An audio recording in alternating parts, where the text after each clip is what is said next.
ಜಿಲ್ಲೆಯಲ್ಲಿ ಕೆಲವು ತಿಂಗಳುಗಳಿಂದ ಬಿಟ್ಟು ಬಿಡದೆ ಸುರಿಯುತ್ತಿರುವ ಮಳೆಯಿಂದ ಜಿಲ್ಲೆ ಹಾಗೂ ನನ್ನ ವಿಧಾನಸಭಾ ಕ್ಷೇತ್ರದಲ್ಲಿ ಬಹಳಷ್ಟು ಅತಿವೃಷ್ಟಿ ಉಂಟಾಗಿದೆ.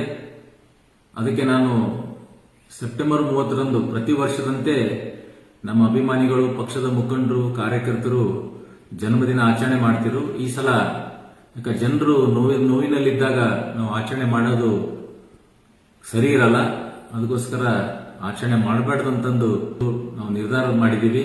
ಅದಕ್ಕೆ ಅವತ್ತಿನ ದಿವಸ ನಮ್ಮ ಕಚೇರಿಯಲ್ಲಿ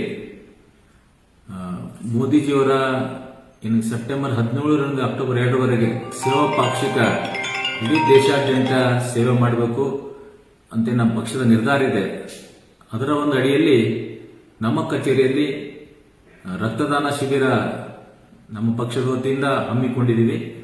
ಅವತ್ತು ಸಾಕಷ್ಟು ಕಾರ್ಯಕರ್ತರು, ಜನರು, ಸಮಾಜದ ಮುಖಂಡರು, ಸಂಘಟನೆಗಳು ಶಿಬಿರದಲ್ಲಿ 1 ಗಂಟೆಗೆ ತಾವೆಲ್ಲರೂ ಪಾಲ್ಗೊಳ್ಳಬೇಕು. ಅತಿ ಹೆಚ್ಚಿನ ಸಂಖ್ಯೆಯಲ್ಲಿ ರಕ್ತದಾನ ಮಾಡಬೇಕು ಮತ್ತು ಅವತ್ತು ಬಂದು ರಕ್ತದಾನ ಮಾಡಿ ಪ್ರಸಾದ ಸ್ವೀಕಾರ ಮಾಡ್ಕೊಂಡು ಹೋಗ್ಬೇಕಂತ ನಾನೆಲ್ಲರ ಹತ್ರ ಮನವಿ ಮಾಡ್ಕೋತೀನಿ. ಅದೇ ತರ ಯಾರು ಕೂಡ ಹಾರ, ಶಾಲನ್ನು ಕೂಡ ತರಬಾರ್ದು.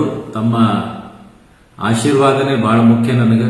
ಇನ್ನಿಷ್ಟು ತಾವೆಲ್ಲರೂ ಆಶೀರ್ವಾದ ಮಾಡಿ ಇನ್ನೆಷ್ಟು ಕ್ಷೇತ್ರ ಜನ, ಜಿಲ್ಲೆಯ ಜನ ಹಾಗೂ ಎಲ್ಲರ ಜನರ ಕೆಲಸ ಮಾಡಲಿಕ್ಕೆ ತಮ್ಮ ಆಶೀರ್ವಾದ ನನಗೆ ಬಹಳ ಮುಖ್ಯ ಇದೆ ಅಂತ ತಮ್ಮೆಲ್ಲರಲ್ಲಿ ನಾನು ವಿನಂತಿ ಮಾಡ್ಕೋತೀನಿ. 1 ಲಕ್ಷ ಹೆಕ್ಟರ್ ನಮ್ಮ ಜಿಲ್ಲೆಯ ರೈತರ ಜಮೀನು ಹಾಳಾಗಿದೆ. ಸಾಕಷ್ಟು ಉದ್ದು, ಹೆಸರು, ತೊಗರೆ, ಹತ್ತಿ, ಸೋಯಾಬೀಜು ಮತ್ತು ಇತ್ತೀಚಿನಲ್ಲಿ ಕಬ್ಬು ಕೂಡ ಸಾಕಷ್ಟು ಹಾಳಾಗಿದೆ. ಸರ್ಕಾರ ಈ ಸಂದರ್ಭದಲ್ಲಿ ಸ್ಪಂದನೆ ಕೂಡ ಮಾಡ್ತಾ ಇಲ್ಲ. ಇದನ್ನು ರೇನ್ ಡ್ಯಾಮೇಜ್ ವರ್ಕಲ್ಲಿ ಸಾಕಷ್ಟು ರೋಡ್ ಹಾಳಾಗಿದೆ, ಅದಕ್ಕೆ ಕೂಡ ಹಣ ಬಿಡುಗಡೆ ಮಾಡ್ತಾ ಇಲ್ಲ. ಜಿಲ್ಲಾಡಳಿತ ಆಗಲಿ, ಇಲ್ಲಿ ಜಿಲ್ಲೆಯ 2 ಸಚಿವರು ಎಲ್ಲೂ ಕೂಡ ಅವರು ಇದರಲ್ಲಿ ಚೆನ್ನಾಗಿ ಒಳ್ಳೆಯದಾಗಿ ಕೆಲಸ ಮಾಡ್ತಾ ಇಲ್ಲ. ಜನರ ನೋವಿಗೆ ಸ್ಪಂದಿಸಬೇಕು. ಶೀಘ್ರ ರಾಜ್ಯ ಸರ್ಕಾರದಿಂದ ಮುಖ್ಯಮಂತ್ರಿಗಳು ಬೇಗನೆ ಹಣ ಬಿಡುಗಡೆ ಮಾಡಬೇಕು ಅಂತ ನಾನು ರಾಜ್ಯ ಸರ್ಕಾರಕ್ಕೆ ಒತ್ತಾಯ ಮಾಡ್ತೀನಿ. ಯಾಕಂದ್ರೆ ಎಲ್ಲರೂ ಮನೆ ಬಿದ್ದಿದೆ, ಸಾಕಷ್ಟು ಗದ್ದೆಗಳು ಹಾಳಾಗಿದೆ, ಸಾಕಷ್ಟು ಬ್ರಿಡ್ಜಸ್ ಮೇಲೆ ನೀರು ಹೋಗ್ತಾ ಇದೆ. ಇದರಿಂದ ಜನ ತತ್ತರಿಸಿದ್ದಾರೆ. ನಿನ್ನೆ ಕೂಡ ಕಮಠಾಣದಲ್ಲಿ ಸಾಕಷ್ಟು ಗ್ರಾಮಗಳಿಗೆ ಭೇಟಿ ಮಾಡಿದ್ದೆ. ಈ ಸಂದರ್ಭದಲ್ಲಿ ಪಾಪ ಜನರ ನೋವಿನಲ್ಲಿ ನಾವು ಸ್ಪಂದನೆ ಮಾಡಬೇಕು.